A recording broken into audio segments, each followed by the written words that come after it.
안녕하세요. 배신의 장미입니다. 오늘의 사연 시작하겠습니다. 40대이자 일하는 여성입니다. 아이는 하나 키우고 있고요. 지금 아이는 친정엄마가 도맡아 키워주시고 계십니다. 항상 그 부분에 대해선 감사하고 죄송스러운 마음입니다. 하지만 언제나 저를 응원해주고 제 뒤에서 저를 지켜주시는 엄마 덕분에 오늘도 저는 열심히 하루를 시작할 수 있습니다. 그럼 앙큼하고 뻔뻔한 시어머니와 시누이에 관한 저의 이야기를 좀 들어봐 주시겠어요? 제가 막 결혼을 하고 2년 정도 지났을 때였습니다. 당시 시누이는 닭강정 가게를 운영하고 있었어요. 꽤 유명한 사장님에게 직접 배운 요리법이라고 자랑하며 가게를 열었죠. 가게는 처음부터 잘 됐어요. 특히 첫 2년 동안은 말 그대로 대박이었습니다. 돈도 꽤나 벌었고 시누이는 그 돈을 시부모님께 아낌없이 쓰며 효도하는 딸로 인정받았죠.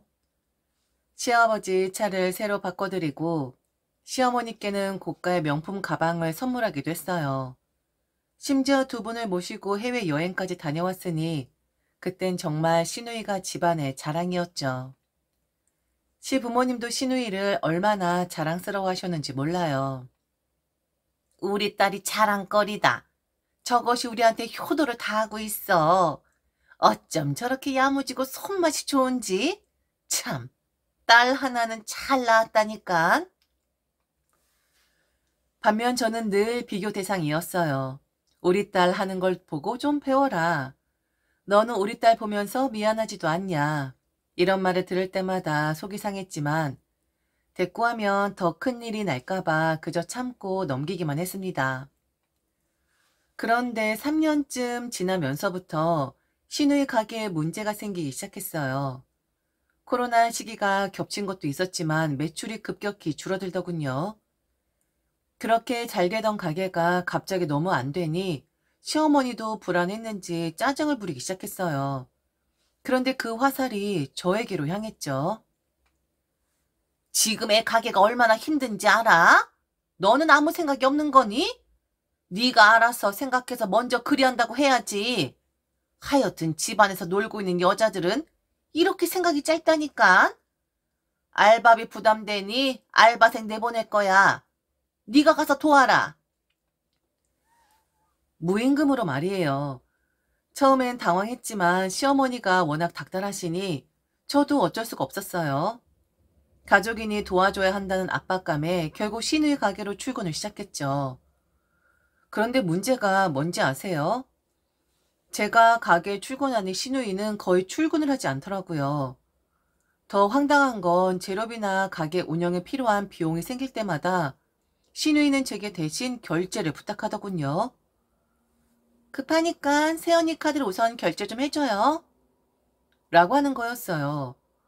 시누이가 잘 나가던 시절 저를 얼마나 무시했었는데 이제는 무일푼으로 가게에서 일하는 것도 모자라 제 돈까지 써야 하니 더는 참을 수가 없더군요. 한두 번은 그냥 넘어갔지만 이 상황이 계속되자 더 이상 가만히 있을 수 없었습니다. 처음부터 남편은 제가 시누이의 가게에 가는 것을 탐탁치 않아 했습니다. 왜 당신이 거기 가야 하는 거야? 이건 말이 안 돼. 걔가 운영하는 가게잖아. 더군다나 무임금으로? 돈도 안 받고 일을 하겠다고? 그러면 어떡해. 어머니가 그리 하라 하시는데. 아가씨 혼자서 감당하기 힘든 상황이니 나라도 도우라고 하는데 어쩌라고. 그리고 지금 알바생도 다 내보냈어. 가게 상황이 정말 좋지 않거든. 처음에는 제가 단순히 인력을 보태는 수준이라고 생각했지만 재료비나 운영비 결제까지 떠안게 되면서 상황은 점점 감당하기 힘들어졌습니다. 하루는 남편이 불어난 카드값 명세서를 보더니 한숨을 푹 쉬며 말했어요. 우리 생활비도 빠듯한데 너무하는 거 아니야? 왜 당신 카드로 가게 재료비를 결제하는 거야? 이거 나중에 돌려받을 수 있는 거야? 아가씨가 나중에 갚겠다고 했어. 갚겠다고 했다고? 그럼 차용증이라도 썼어? 아니면 뭘 믿고 그렇게 해? 당신 지금 착취당하는 거라고. 남편은 화가 단단히 난 상태로 바로 신우에게 전화를 걸었습니다. 야, 왜 네 새언니가 네 가게 재료비를 결제해야 하는 거냐? 가게도 안 나온다며. 너 지금 뭐 하고 있는 거야? 오빠, 내가 일부러 그런 거야 아니잖아. 요즘 가게 상황이 너무 안 좋아서 그런 거야. 나중에 잘 되면 다 갚을 거라고. 내가 얼마나 힘든데. 오빤 지금 나한테 뭐라고 하는 거야? 지금 새언니 편만 드는 거냐고. 그건 네 문제야. 지금 이건 네 편, 내 편 할 게 아니라고. 암튼 얼른 돈 보내도록 하고. 그리고 새언니는 내일부터 안 나갈 거야. 그런 줄 알아. 알았어? 오빠! 남편이 신우에게 단호하게 자신의 입장을 밝히고 난 날 집안 분위기는 무거웠습니다. 남편은 온종일 화가 난 상태였고 저 역시 이 상황이 잘 해결될 수 있을지 마음이 무거웠습니다. 그런데 그날 밤 신우에게서 갑작스럽게 전화가 왔습니다. 새언니, 지금 큰일 났어요. 엄마 쓰러지셨다고요. 뭐라고요? 지금 어디 계신데요? 응급실에요. 저랑 아버지가 모시고 왔어요. 새언니 편은 오빠한테도 전해주세요. 지금 엄마 충격받아서 쓰러졌다고? 아, 그럼 저희도 바로 갈게요. 어딘데요?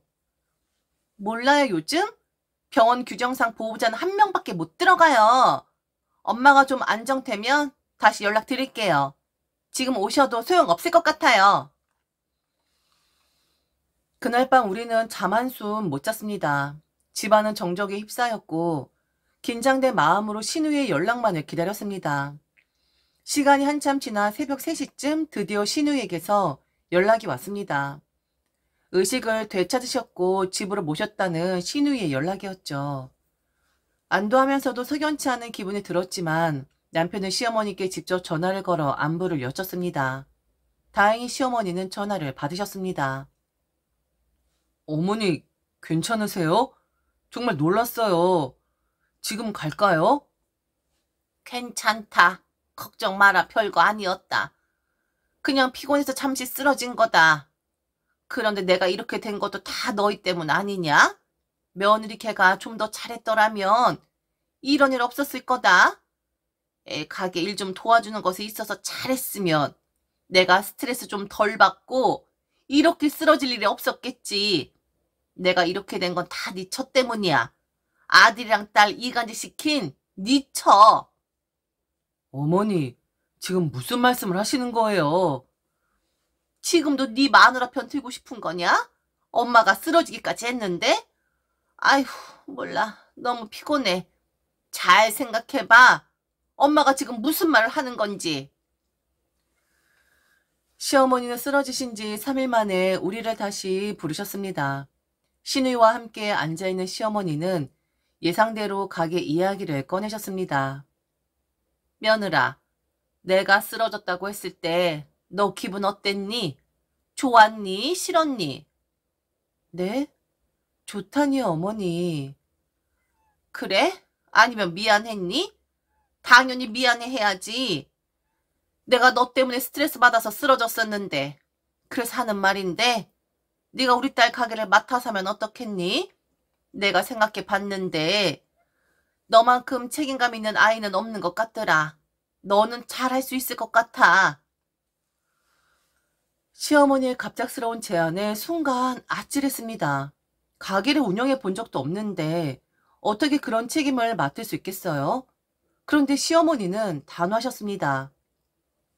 애가 이제 그 가게 질렸다고 하더라. 그런데 가게를 그냥 내버려 둘 순 없잖아. 아까워서라도 문을 닫을 순 없고 네가 맡아줬으면 해서 말하는 거다. 저는 당황해서 남편을 쳐다보았지만 남편 역시 어쩔 줄 몰라 보였습니다. 신우이는 옆에서 팔짱을 끼고 말없이 앉아 있었는데 그 태도에서 이미 모든 걸 포기한 듯한 분위기가 느껴졌습니다. 새언니가 하면 잘 될 거예요. 제가 보기엔 새언니 손끝도 야무지고 뭐든 열심히 하잖아요. 게다가 장사도 사람 보는 게 반인데 새언니는 그런 면에서 부족함이 없잖아요. 그래, 그 가게 처음엔 잘 됐잖니. 그런데 지금은 손님도 많이 줄었고 관리도 잘 안 되는 것 같고 애가 마음이 떠나서 그래. 너라면 다시 잘 해낼 수 있을 거야. 우리 애도 처음에는 아무것도 모르고 시작했지만 이렇게 잘했지 않니? 가게 들인 돈이랑 권리금은 한 5천 정도만 받으면 되지 않을까 싶어. 아휴, 기운 없어라. 딸, 너는 제대로 정리해서 새언니한테 주도록 해. 난 이제 좀 누워야겠다. 남편은 상황이 더 커지지 않도록 우선 시어머니 앞에서는 알겠다고 답했습니다. 시어머니가 힘없이 말씀을 하시니 우선은 그렇게 하겠다라고 대답을 해버린 거죠. 그렇게 집에 돌아온 우리는 말 그대로 머리를 싸맸습니다. 남편은 이 상황을 어떻게 해야 할지 몰라 한숨만 쉬고 있었죠. 남편은 밤새 고민하며 계산기를 두드렸습니다. 하지만 우리가 당장 쓸 수 있는 돈은 턱없이 부족했습니다. 모든 게 부족한 상황에서 이 가게를 인수하는 게 과연 맞는 일인지 아니면 또다시 시댁의 요구에 휘둘리는 건 아닌지 고민은 깊어져만 갔습니다. 그날 밤 우리는 쉽게 결정을 내리지 못한 채 서로 말없이 깊은 한숨만 내쉬고 있었죠. 그런데 생각을 하면 할수록 짜증이 나고 억울한 마음도 컸지만 이상하게 오기가 생기더라고요. 내가 자신 있어서가 아니라 저들을 꼭 이겨보고 싶다는 생각이 들었어요. 그런데 막상 가게를 인수하겠다고 마음을 먹었어도 혼자서 모든 걸 할 자신은 없었죠. 그래서 저는 평소에 아주 친하게 지냈던 올케 언니에게 도움을 요청하기로 했습니다. 올케 언니는 결혼하기 전부터 식당을 운영했던 경력이 있는 사람이었어요. 출산 후 몸이 안 좋아져서 식당을 접긴 했지만 그래도 요식업에는 잔뼈가 굵은 베테랑이었죠. 언니, 나 너무 고민돼요. 이 가게 인수하는 게 맞는 걸까요? 뭐가 고민이야? 우선은 좀 둘러보자. 어떤지 한번 봐야 하니까, 우리 아가씨.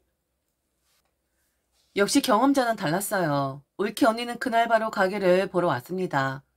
매장 곳곳을 둘러보고 닭강정 맛도 직접 확인하더니 고개를 끄덕이며 한마디 하더라고요.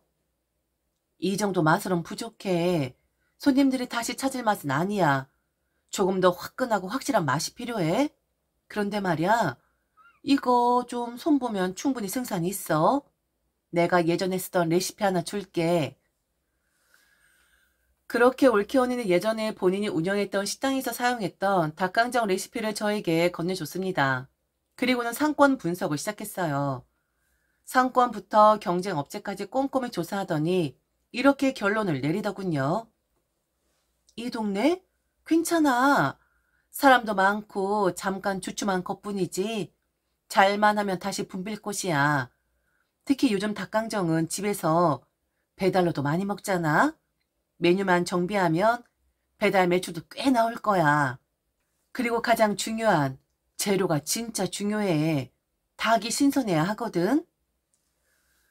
올케 언니는 이렇게 말하며 예전에 알고 지내던 양계장 업자를 소개해준다고까지 하더군요. 믿을 만한 곳이라며 직접 연락해주고 가격 협상까지 도와주겠다고 하면서 말이죠. 그러면서 하는 말이 이왕 시작하는 거 제대로 해야지. 나도 투자할 테니까 자신 있게 해봐. 실패하면 내가 책임질게. 올케 언니의 든든한 지원에 힘입어 저는 그 가게를 인수하기로 결심했습니다. 문제는 돈이었죠. 가게를 인수하려면 자금이 필요한데 올케 언니가 투자자로 나서주었습니다. 그리고 친정엄마 찬스를 쓰게 됐어요. 친정엄마는 고민 끝에 흔쾌히 도움을 주셨습니다. 그렇게 저는 올케 언니와 친정엄마의 도움을 받아 가게를 인수했고 새로운 시작을 준비하게 됐습니다. 꿈만 같았던 순간이었지만 이제부터는 진짜 승부를 봐야 할 때였죠. 처음엔 정말 쉽지 않았어요. 가게를 인수하고 나서도 손님은 예전만큼 오지 않았고 매출은 기대만큼 오르지 않았죠. 닭강정 맛을 개선하고 신선한 재료를 사용하면서 손님들의 반응이 조금씩 좋아졌지만 가게를 완전히 되살리려면 뭔가 특별한 게 필요했어요. 가게를 꾸려가는 동안 올케 언니는 매일같이 가게로 출근해서 저를 도왔어요. 예전에 식당을 운영했던 경험을 살려서 하나부터 열까지 조언해줬죠. 그렇게 올케 언니와 함께 사이드 메뉴를 개발하기 시작했어요. 하루는 올케 언니가 독특한 아이디어를 내더군요. 닭강정을 먹으면 느끼할 때가 있잖아. 그래서 딱 깔끔하게 입가심할 수 있는 메뉴가 필요해. 청귤 소스 감자튀김 어때? 청귤 소스요? 어, 상큼한 청귤로 소스를 만들어서 감자튀김에 찍어 먹게 하는 거야. 닭강정이라도 잘 어울리고 색다른 맛일 거야. 처음엔 반신반의했지만 직접 만들어 본 청귤 소스 감자튀김은 정말 대박이었어요. 닭강정과 함께 먹으면 입맛이 깔끔해지고 단독으로 먹어도 중독성이 있는 맛이었죠. 손님들 반응도 폭발적이었어요. 와, 여기 닭강정도 맛있는데 이 감자튀김 소스 미쳤다. 따로 팔면 안 돼요? 입소문이 나기 시작하면서 손님들이 줄을 서기 시작했고 가게는 점점 활기를 되찾았어요. 친정엄마도 가게에 큰 힘이 되어주셨어요. 엄마는 연세가 있으신데도 아침마다 시장에 저와 함께 나가 신선한 채소와 재료들을 골라주셨죠. 가게를 운영하는 건 정말 힘든 일이었습니다. 아침 일찍부터 닭을 손질하고 소스를 준비하고 주방에서 튀김 기름에 닭을 튀기다 보면 몸에서 닭강정 냄새가 빠질 날이 없었죠. 그런데 제 몸에서 닭강정 냄새가 진해지면 진해질수록 손님이 많아지는 것이니 그것 또한 세상에서 가장 향이 좋은 향수 같았습니다. 그렇게 저를 위로하며 저는 열심히 정말 미친 듯이 가게를 위해 정진했죠. 사이드 메뉴의 성공과 입소문 덕분에 닭강정 가게는 점점 더 많은 손님들로 북적이기 시작했어요. 여기 닭강정 한번 먹어봐. 다른 데랑 완전 달라. 청귤소스 감자튀김 먹으러 일부러 왔어요. 손님들의 이런 반응은 고생한 보람을 느끼게 해줬어요. 매출이 꾸준히 오르면서 드디어 식구들에게 지원받았던 빚도 조금씩 갚을 수 있었고 가게는 동네에서 입소문난 맛집으로 자리 잡게 되었죠. 가게를 꾸려가는 동안 정말 많은 시행착오를 겪었지만 올케 언니와 친정 엄마의 도움 그리고 제 자신을 포기하지 않고 노력한 덕분에 결국 잘 풀릴 수 있었던 것 같아요. 힘든 시간들이 지나고 나니 더 큰 성취감이 찾아왔습니다. 자, 그럼 이쯤에서 가게가 점점 잘 되면서 떠오르는 얼굴들이 있겠죠. 바로 시어머니와 시누이였죠. 처음엔 전혀 관심도 없던 사람들이었어요. 시누이는 가게를 넘길 때 그렇게 지긋지긋하다며 두 번 다시 생각하고 싶지도 않다던 사람이었는데 어느 날 갑자기 찾아와서는 그러더군요. 새언니, 가게가 이렇게 잘 될 줄 알았으면 나도 좀 버텨볼 걸 그랬네. 그땐 정말 힘들어서 다 놓고 싶었거든요. 지금은 내가 도와줄 거 없어요? 그래도 내가 시작한 가게니까 뭐라도 해야 하지 않을까? 이 말을 들으면서 속으로 얼마나 어이가 없던지 처음에 가게를 인수받을 때 권리금 얘기를 꺼내며 당당하게 떠넘기던 사람이 이제 와서 도와줄 게 없냐고 묻다니요. 시어머니도 마찬가지였어요. 시누이가 가게를 망가뜨리고 저희 부부가 친정 식구들에게 지원을 받고 그들에게 부담이 되고 있었을 때 무조건 시누이 편이었죠. 저희가 어떻게 살아가는지 관심조차 없던 분이었어요. 그런데 가게가 잘 된다는 소문이 나니까 갑자기 시어머니는 점점 가게의 얼굴을 비추기 시작하셨어요. 어느 날은 아예 대놓고 가게에 오셨죠. 줄을 서 있는 손님들을 보면서 눈이 휘둥그레지시더니 어머, 몇 명이야 저게? 어머 어머, 이렇게 잘 되고 있었던 거야? 그런데 알지? 이거 다 우리 딸이 초석 닦아놓은 덕분이라는 거? 그러더니 옆에 있던 손님들에게까지 말을 건네셨어요.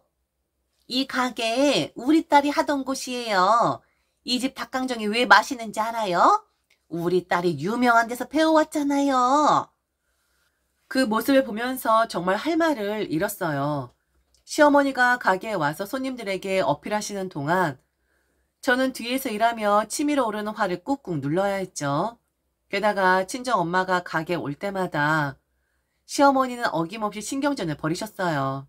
저희 친정엄마가 사돈, 요즘 너무 자주 오시는 것 같아요. 뭐 특별히 걱정되시는 거라도 있으세요?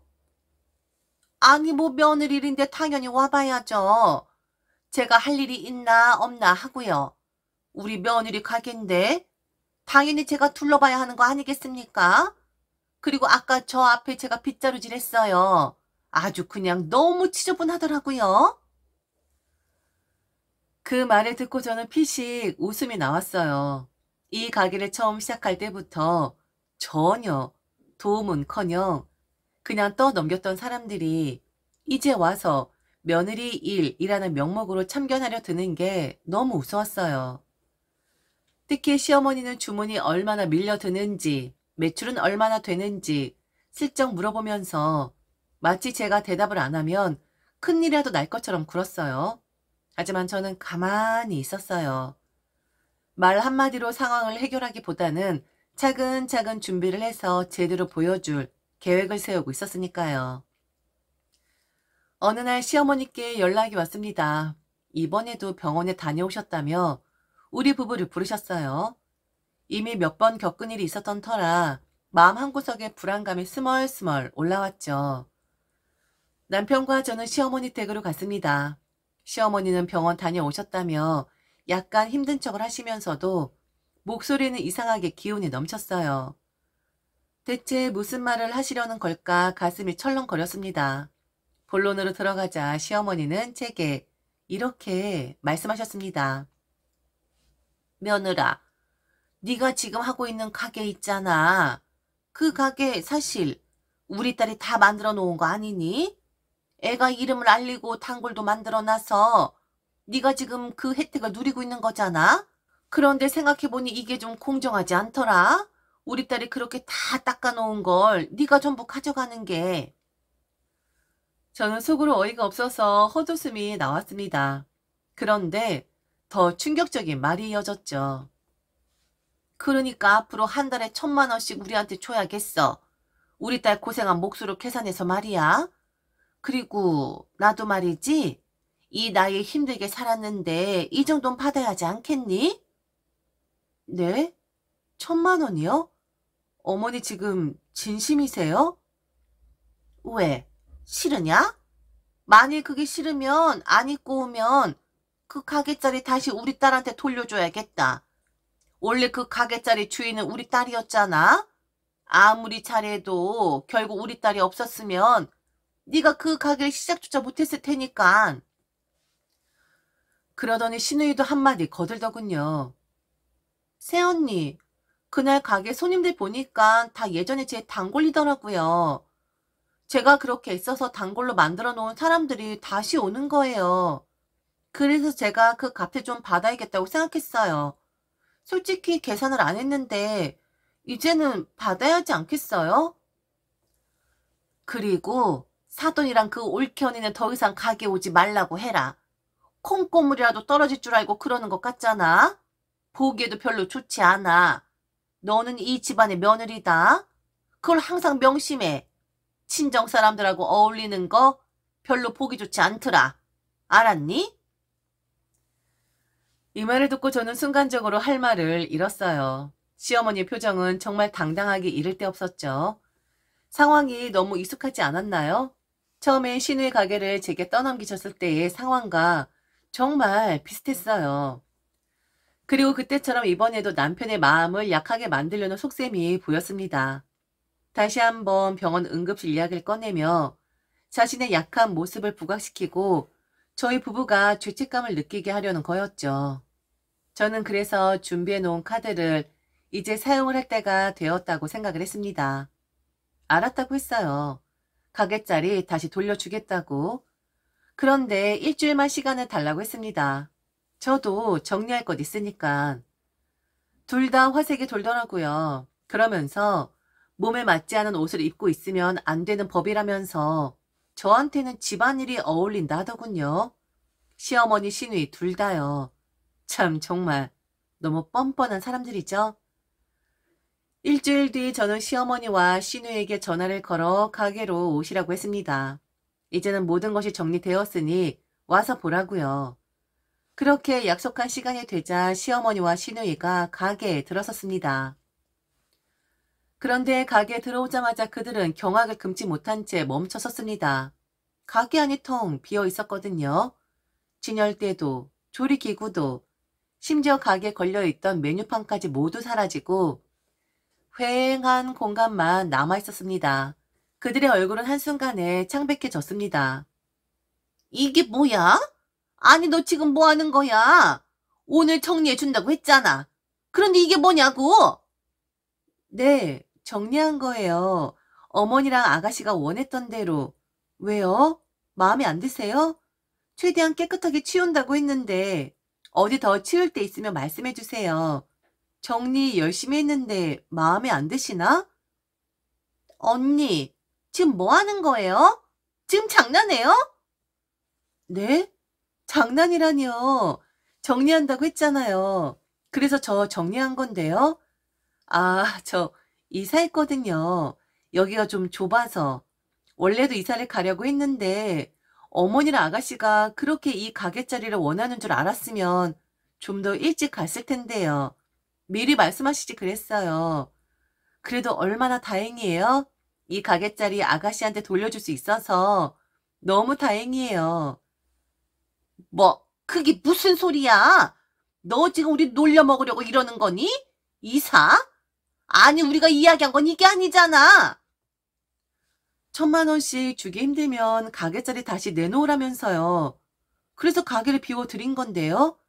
이제 서류만 정리하시면 되겠네요. 걱정 마세요. 깔끔하게 처리했으니까. 이게 말이 돼? 너 정말 가게를 비운 거야? 대체 무슨 생각으로 이런 짓을 한 거냐고? 저는 조용히 한숨을 쉬며 대답했습니다. 어머니, 제게 넘기신 거예요. 그것도 강제적으로 떠넘겼던 거라고요. 아가씨, 안 그래요? 제가 빼앗았어요? 아니잖아요. 과하게 돈 지불하고 가지고 온 제 사업체라고요. 그리고 아가씨 질렸다면서요. 그런데 잘 되니까 다시 좋아졌나 봐요. 그냥 제 닭강정 맛보는데 만족하세요. 저는 가게 넘길 생각 전혀 없으니까. 그리고 아가씨의 흔적은 제 닭강정에 남아있지 않습니다. 그 순간 시어머니와 시누이 얼굴은 더욱 굳어졌습니다. 그들은 눈앞에 벌어진 상황을 이해하지 못한 듯 얼어붙었습니다. 그리고 그때 가게 주인이 들어왔습니다. 어이, 또 보네.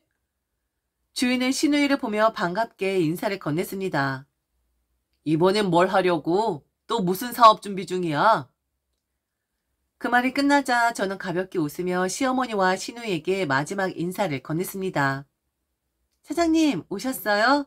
그동안 감사했어요. 그럼 어머니, 아가씨, 서류 정리 잘 하시고 이제 이 자리에서 무슨 일을 하시든 성공하시길 바랍니다. 저는 이만 가볼게요. 그렇게 말하고 저는 고개를 숙여 주인에게도 인사를 한 뒤 가게를 나섰습니다. 당연히 한바탕 난리가 났습니다. 시어머니와 시누이는 가게를 보고 기가 막힌다며 소리치고 저를 향해 온갖 욕설을 퍼부었습니다. 어떻게 감히 네가 이런 짓을 할 수가 있느냐며 분노를 터뜨렸지만 솔직히 저는 아무렇지 않았습니다. 이제는 그들이 뭘 하든 상관없었으니까요. 오히려 속이 후련할 뿐이었습니다. 남편도 이번 일로 완전히 제 편이 되어주었습니다. 처음엔 저에게 화를 낼까봐 걱정했지만 시어머니와 시누이가 너무나도 뻔뻔하게 구는 모습을 보고는 남편조차 질렸던 거죠. 그런데 정말 뜻밖의 일이 일어났습니다. 그동안 침묵으로 일관하시던 시아버지가 처음으로 한마디를 하신 겁니다. 항상 집안에서 입을 닫고 계셨던 분이셨지만 이번엔 단호하고도 냉정하게 입을 여셨습니다. 며느리 잃을 거야? 아니 며느리만 잃을 것 같아? 이러다가 아들까지 잃을 수 있어. 왜 이렇게 염치 없게 굴어? 차라리 좀 끼어달라고 빌긴 할 것이지. 왜 자꾸 뻗대다가 이런 꼴을 당하냐고. 다 자업자득이야. 이쯤에서 그만들 해라. 나는 돈 잘 버는 며느리 잃고 싶지 않아. 그러니까 다들 조용히 해. 그 순간 시어머니와 시누이는 더 이상 할 말을 잃은 채 입을 다물었습니다. 평소 조용하시던 시아버지께서 그렇게까지 강경하게 말씀하시니 그들도 더는 반박할 수 없었나 봅니다. 그렇게 모든 것이 정리되었습니다. 저는 시아버지께 감사한 마음으로 용돈을 넉넉히 챙겨드리고 있습니다. 물론 저를 위해 누구보다 헌신해주신 친정 엄마와 올케 언니에게도 제가 번 돈을 나누어 드리고 있고요. 이 모든 것은 제가 함께 했던 사람들의 도움으로 이루어진 것이니 제게도 당연한 도리라고 생각합니다. 요즘 저는 가게 일에 더 집중하며 하루하루를 즐기고 있습니다. 언제까지 이 일을 할 수 있을지 모르겠지만 제가 만든 닭강정을 좋아해 주시는 손님들이 있는 한 그 손님들을 위해 계속 해보려고 합니다. 그래서 저는 오늘도 웃으며 외칩니다. 땡땡 닭강정으로 오세요. 신선하고 맛있는 닭강정이 여러분을 기다립니다. 우여곡절 끝에 제 눈물이 담긴 닭강정, 눈물을 쏙 빼드릴 만큼 매운맛도 준비되어 있으니 많이 찾아주세요. 지금까지 들어줘서 진심으로 감사합니다. 이상 배신의 장미였습니다.